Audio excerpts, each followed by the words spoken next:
nothing succeeds like success. And the story of President Mnangagwa in terms of economic performance for Zimbabwe is a story of success on a scale and on a scope which Africa has never known. The president is delivering palpable economic tangibles to the Zimbabwe people. Every other day, you are seeing the president cutting ribbons on projects of all hue and color, cutting ribbons on major economic projects, which are not only of national importance, which are not only of regional importance, but which are of global importance. And still people don't want to see that. Why? Because if a steel plant is built by the Chinese, it doesn't exist. Even when the company which is building it is the largest in the world. The top billionaires of the whole world land in Zimbabwe. And they start mines and start lithium carbonate plants to supply Volkswagen, Tesla, Toyota, Nissan, Ford, Citroen, Peugeot, PSA. When they build those plants to supply lithium carbonate for the batteries of those major car producers of this world, people don't want to acknowledge it because it is being done by Chinese companies. So it doesn't exist. The billionaires are exploiting the fifth largest resource of rock lithium in the world, which is in Zimbabwe. We are the fifth in terms of resources. We bring companies, billionaire companies, to do that. That's what the president has done. He has looked at the resources of Zimbabwe and started identifying the most competent technological partners, the most competent productive companies in those fields, and is bringing them to Zimbabwe, because the resource of Zimbabwe is commensurate to the capacity of global scale companies. That's why they are here. But our toxists, who are used to the post-colonial Rhodesian economy, they can't fathom the scope and scale of what the president is doing.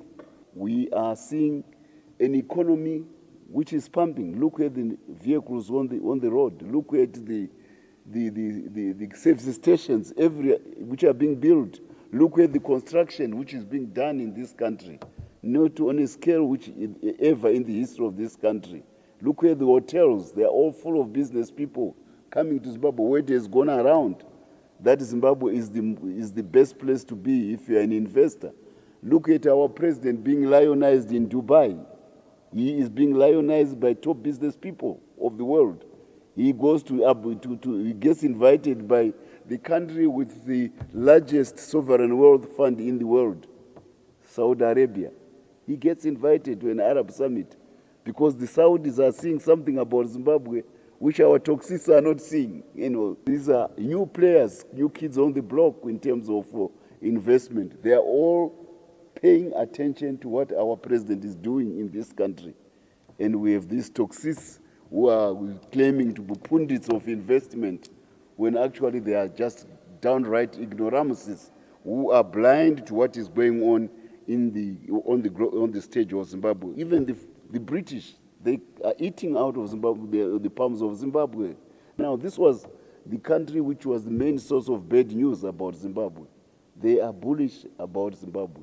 Look at the frequency of meetings which we are now having with the British. People don't meet frequently unless there's something good which is going on.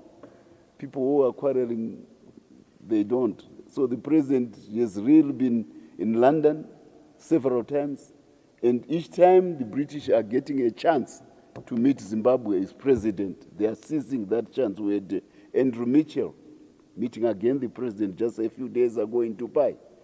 This is a vote from the country which sponsored the money for the formation of the opposition in Zimbabwe in 2000. What does it mean? They are moving to a new page about Zimbabwe.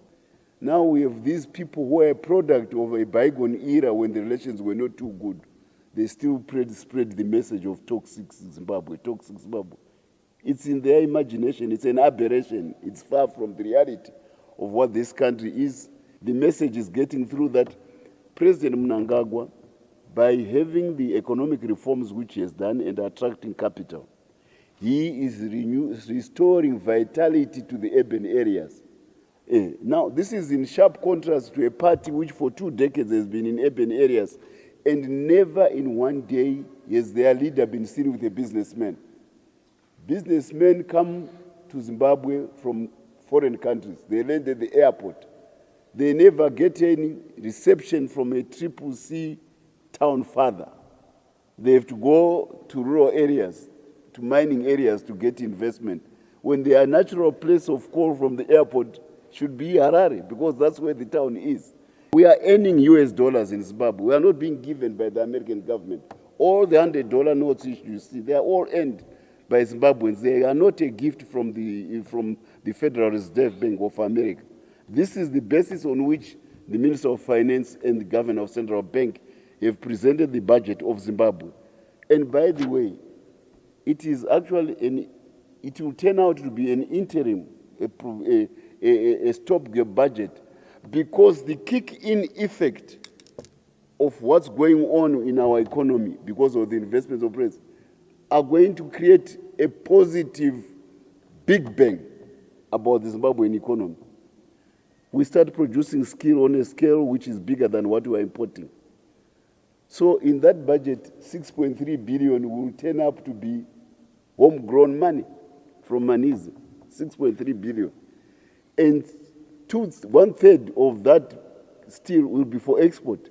So you add another 1/3 to 6.3 billion of earned money, because we have saved 6.3 billion and we have added 1.3, at least 2 billion Zimbabwe dollars. Can you imagine what the impact of that on the economy of the country in the next budget? Because we are working on the historical performance of this economy, but the president has created an economy much, much bigger than what people have been traditionally used to do. Do you also realize the frequency of our meetings between Mozambique and Zimbabwe, between the two presidents? I told you earlier on about the British. Now about Mozambique. Do you know the reason? Because Mozambique is fully prepared for a boom in exports from Zimbabwe. They've already rebuilt the railway line to Machipanda. Done by Mozambique. They are building 2 terminals in Beira to cater for the boom in exports from Zimbabwe. Mozambique has done it already.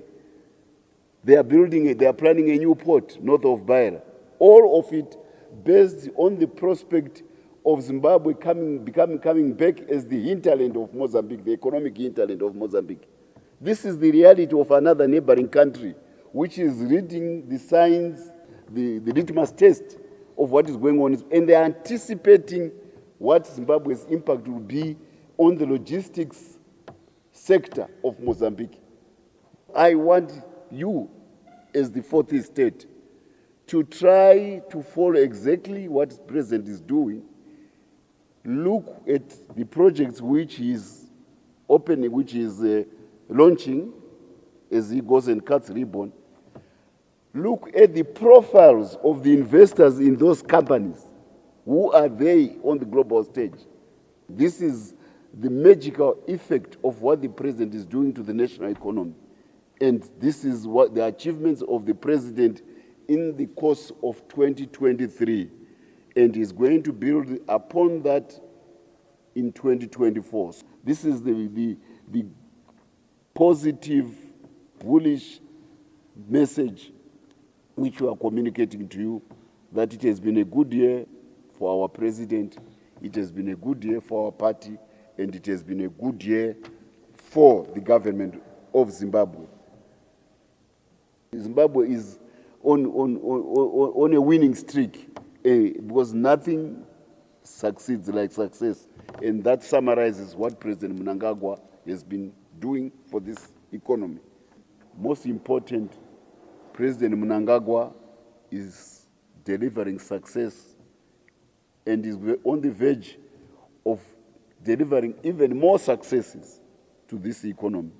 because mainly he is harnessing the creative and enterprising pursuits of the Zimbabweans as they work day to day in agriculture, in mining, in all aspects, in tourism. Zimbabweans have this new feeling that we can do it. He has created a can-do feeling among Zimbabweans. We are no longer a country which everybody thought was a hopeless case. Even the IMF was here. They are now talking a different language. We are going to do what Africa has never done. And the prospect of a middle-income status country is getting closer and closer, probably will be there before 2030. And we don't need to change the constitution for a third term of our president. There are people who create problems within their party. The consequences reach to parliament. Then they want to ascribe the results of their consequences to ZANU-PF. No. Chickens come home to roost. Your party is disorganized.